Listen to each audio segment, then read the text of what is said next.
Hola, ¿cómo estás? And welcome back to Jason Bytes Back, episode numero 60.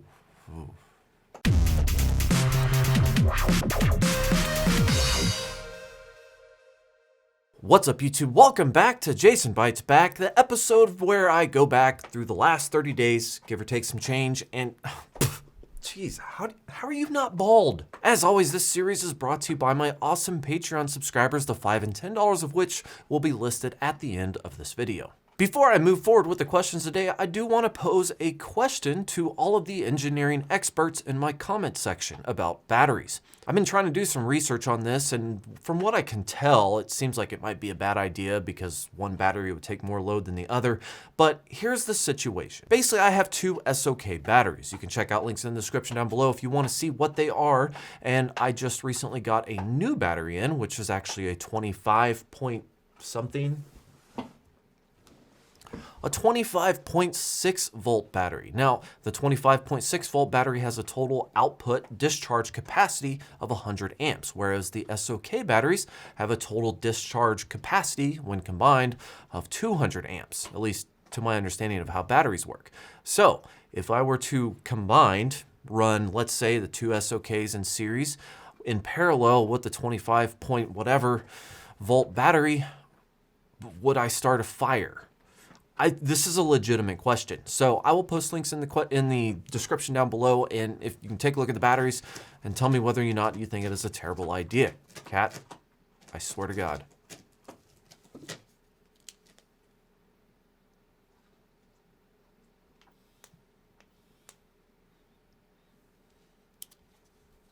As far as I know, when you combine two batteries, you take, let's say, 12 volt, you get 24.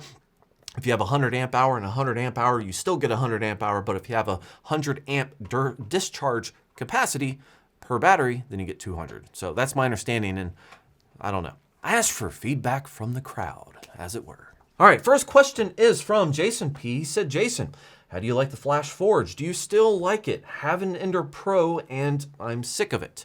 Well, Jason, nice name, first of all. Second of all, you have a big P. I actually really like the Flash Forge, especially like the bigger one, the one with the dual extruder.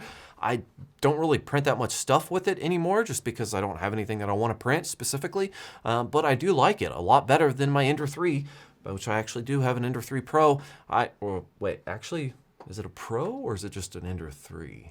Either way, I assembled it and can't get it working. And I quickly gave up, like little to no effort to get it working, so it's been kind of collecting dust. So I think I have both, although I've never actually experienced the Ender. But having like a dual extruder to be able to print things with multiple colors or two colors, that's pretty cool, honestly. I like it. Yes, you do kind of pay a premium, but the Flash Forge software, since I've been using FL Sun, like the Speed Racer 3D printer, there's been some like features in the Flash Forge cutting software that I really kind of miss. Specifically like the support systems. You could go into Flash Forge and individually like add and remove support strings.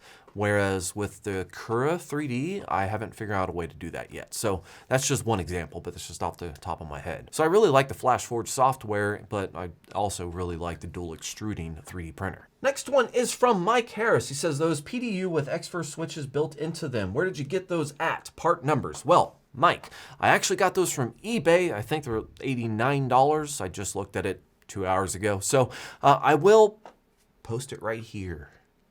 And I will also include the model number in the description down below. I can't really stand by them and say they're great because for me, they're kind of slow. So they're slow enough to recycle a computer. So I'm not saying they're good. However, if you have a backup battery behind the automatic transfer switch that allows the automatic transfer switch, which is why I bought them in the first place, to switch between main power and let's say a backup source, and the backup battery behind that can also carry the load, then it's a great thing. But if you don't, it might turn off the computer.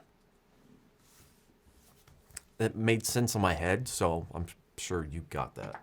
Next question is from R Lawn Care. You react the same way that I do when fixing computer issues. Oh well, you feel like you are on top of the world. Thanks for sharing your videos. One question though, I'm running out of drive slots in my ATX case. What kind of case is Zeus or your DVR system use? I would love to go to a hot swap system? Well, our lawn care. My DVR system was a Rosewell case. It was, I'm thinking that one was actually discontinued. I might be completely wrong. It was sold out for a while. That case itself, while is nice and pretty affordable, it does kind of have like a notorious backplane failing issue. So those little drives, those hot swap bays are not as convenient as you would hope. I think I'm personally experiencing those issues, but when I look it up online, it's also something that's not new to that specific cheaper consumer grade case. Now, Zeus was a Chenbro chassis that I purchased off of eBay.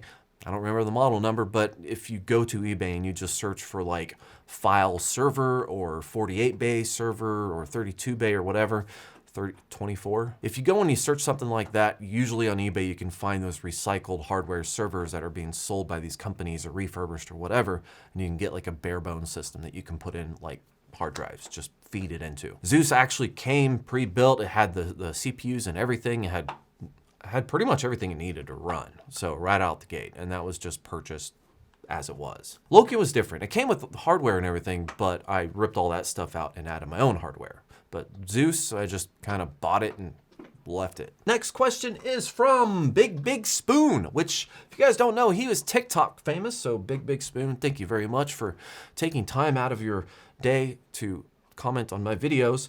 He says, my Tesla wall ran to 0 once. No, I'm sorry. Excuse me. He said my Tesla walls ran to 0 once. The inverter needed power from the batteries to turn on too. First of all, Big Spoon, good flex, jelly. Second of all, how did you get it to turn on? I need more to the story. Next question is from C. C says, I love it when testers keep wanting to consider one unit better because it goes beyond the specs. I only expect a 1000 or a 500 to perform like it's supposed to, not work way above expectations. Pretty sure it's not good to keep using it above parameters. You're right. However, the way I view it is if you purchase a product, it should at bare minimum perform to how it's advertised. Like, for example, if you buy a 1500 truck and you know for a matter of fact that you cannot pull that trailer to get that stuff back to your house, but you can do it because that 1500 is capable of pulling just a little bit more than what the manufacturer says it can. Yes, you're probably going to fry a transmission or probably break something, possibly, not probably, possibly break something, but it can do it. That Pecron unit is still one of the better units that I have, mainly because it has the ability to go over spec. I would never use it over that spec consistently because it would drain the battery super fast anyways, and it'd probably overheat the batteries. But I feel like that argument of like something performs over spec, therefore cannot be considered, it's just, I mean, do you buy CPUs and just keep them stock speed? Because if so. Next question. Mark Fain asked, what's better for Plex, a P2000 or a newer generation Nvidia GPU like a 3080? Well, Mark, really depends on your operating system. One, I know that they made some changes to Unraid. I, however, have not had the need to use the Nvidia driver that I've heard had some support issues. So if you get a P2000, depending on what operating system you have, you may or may not be able to get more out of the P2000 because it is not locked in at 2 streams. If you're using Windows, that may or may not matter because there'll probably be an unlock for it. Pretty much what I'm saying is this is a loaded question here. I think that if you get a 3080 and use it just for Plex, you have, one, a lot of money to throw around. Two, you might want to look into integrated graphics transcoding through Intel chips. In my research, if you had a nice amount of RAM and a good chip with integrated graphics, let's say a 10th gen or newer, you can do a crap ton of transcodes. So that's going to be my next build. I recommend that over 3080. Next question is from Brian W. He said, recently Plex Arcade got canceled. Yeah. I thought that was interesting.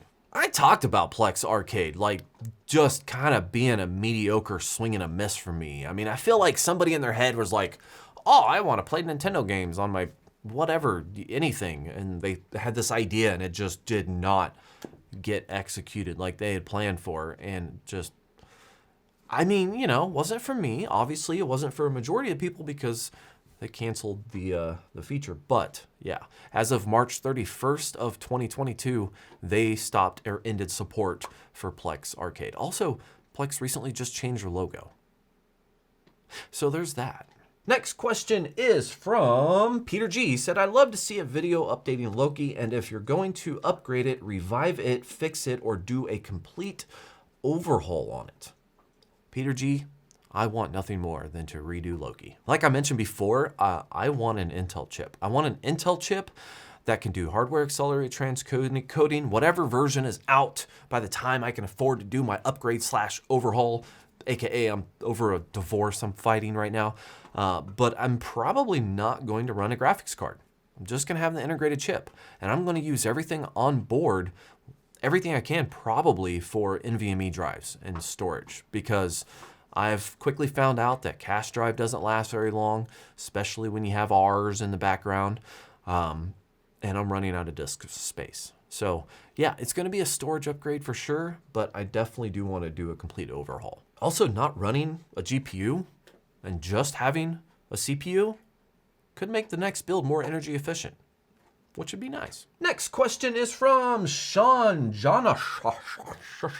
So let me get this straight. The Shield Pro is basically a player for your content on your Plex server, ?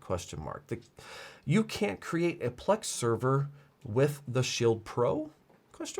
I read that all weird, but I mean, yeah, you're right, you can. But really, the Shield Pro is just really good because of how many files it can natively stream without forcing your server to do any kind of transcoding. This includes your audio support.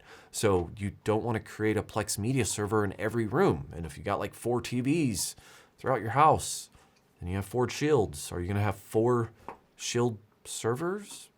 It just doesn't make sense. The Shield Pro is just really compatible with stuff, and that is what makes it such a good player, in my opinion. Although I am guilty of enjoying the Amazon Cube a little bit more, even though if it makes my server work a little harder, for some reason I just really dig on the Amazon Cube. It's weird. I used to hate it. Next question is from Ivan. He says, boy, you did a lot of testing on the indexer page. Yes, this is for scientific reasons. Next one. Jack Black, Wi-Fi 6 is already dead. I don't know why I include, oh yeah. So there may be upgraded options, but Wi-Fi 6 was a ginormous leap in technology as far as traffic management. It offers better speed and just really good at managing traffic if you have a bunch of IoT devices. And Wi-Fi 6 really isn't even fully integrated into everything sold today. So it's still a market that's, coming to fruition. It's like 100 megabit networking. Like at the time it was really great, but now it kind of sucks, but I still have cameras that connect with 100 megabit. Okay, bad example, maybe 1 gigabit, because 2.5 is way better. 10 is even more better. Anyways, case in point, Wi-Fi 6 was a great upgrade, and having faster things in things like laptops or, tablets or whatever the latest and greatest technology is cool. But having everything on Wi-Fi 6 so your entire network doesn't get, congested with every smart light bulb, that's a huge upgrade.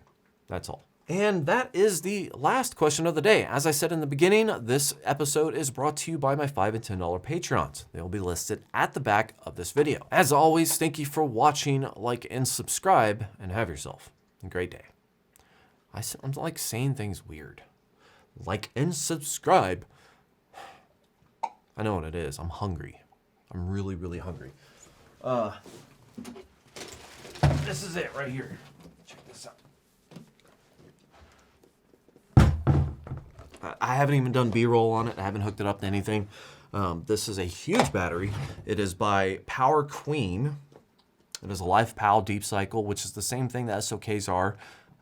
I think. I'm pretty sure they are. It's the same chemical makeup or whatever, but it's basically all in one. So it's built, just exactly for my system without having to connect 2 batteries together. So it does provide 26.6 volts at 100 amp hour, and I cannot wait to integrate it into my system, but it would be nice if I could integrate it completely into my system and not have to choose between the SOKs or this one. But if this one's only gonna put out 100 amp total, I'm pretty sure I've went over 3,000 watts on my system, at least briefly. So, you know, correct me if I'm wrong, but I think it'd be better to run 2 SOKs than it would this in my particular case. However, this thing is like $799, I think. So that's 25 volts at 100 amp hour. Those SOK batteries were like $400 each, or no, $469, I think. So technically more expensive and less convenient because I had to do all the connecting stuff together to make them work with my system. That makes them more versatile, but I mean, not cost effective. Whereas this one has a BMS and everything all in one and just one battery rather than 2. So that's why I feel like I like this thing. You know, Will, the solar guy, like cuts these open. I can't, like, I'm not on that level. One, I feel like I would cut it open. I'd be like, oh, let's Google everything about this. And I'd land on Will's video. So it wouldn't really do me much good. 2, this is so pretty and I don't want to cut it open. You know, I can't do that yet.